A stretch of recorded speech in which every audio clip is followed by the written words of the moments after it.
morning guys. Ayan, bumili sa ating Linda ng sigarilyas, gigisa namin. Ito ang ulam namin mamayang tanghali. Ano nga halo mo dito, Ate Linda? Baby.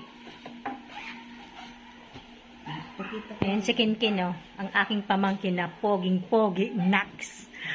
Birthday pala ngayon ni Andrea. Happy birthday, Andrea. Shout out ang kanyang girlfriend, guys.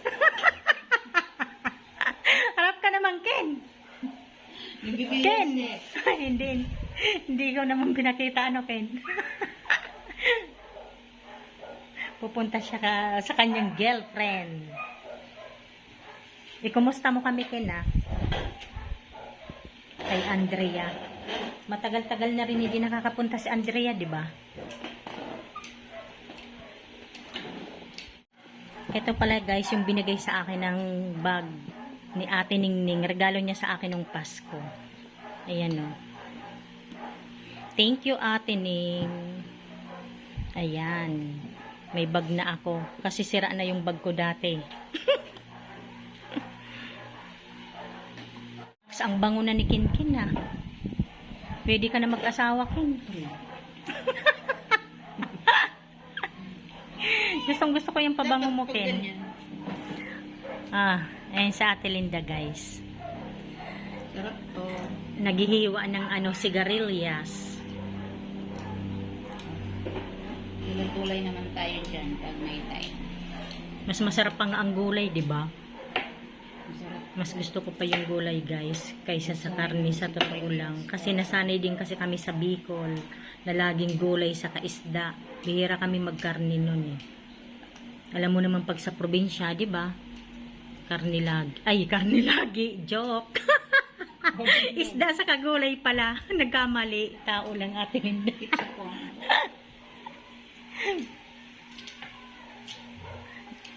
Gusto din niya ni Donikin sapatos mo, eh. Yan. Yan sapatos mo. Saan mo yan binili? Ba, mura lang, ah. Mura lang pala yan, guys, oh. 300 lang daw. Ay, regalo pala. Nabingi tuloy ako. Ano ba yan? Ganyan siguro pag matanda na, nagkakaedad na, no? Nabibingi na, eh. Papatawa. Regalo ni Ken. Nax talaga. Love na love ka ni Andrea. Kaya love na love din namin siya, guys. Yung girlfriend ni Kinkin kasi mabait. Ayan, guys. Sa uling pala kami ngayon nagluto ni Ate Linda para isahan kasi mamaya mag-aano siya. Mag-iihaw din ng tilapia.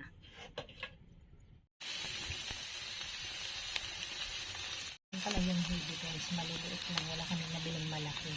May malaki-laki kasi dyan, eh.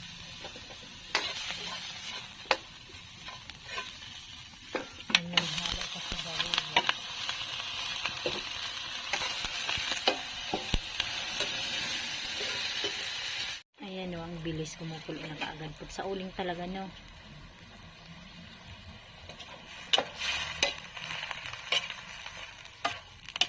Isunod mo na yung tilapia, Ate Linda. Ayan na ang aming nag-iisang tilapia.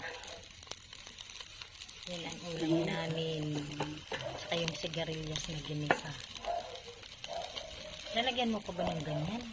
Kasi masarap. Dapat siguro ganun ba yan? Inihaw na tilapia. Maingay yung mga aso dito.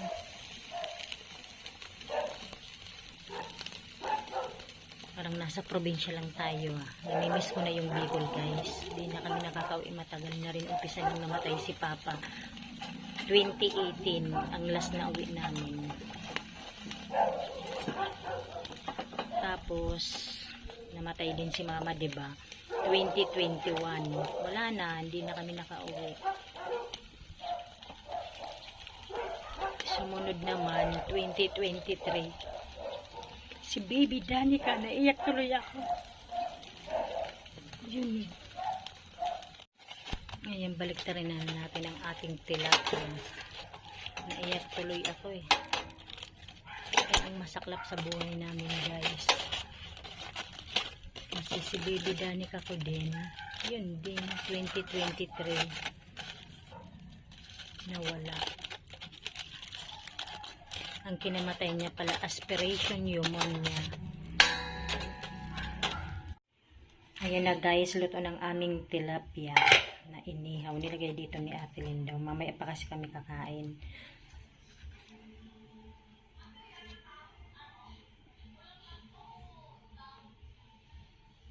Saka yung ginisan namin na sigarilyas, luto na rin.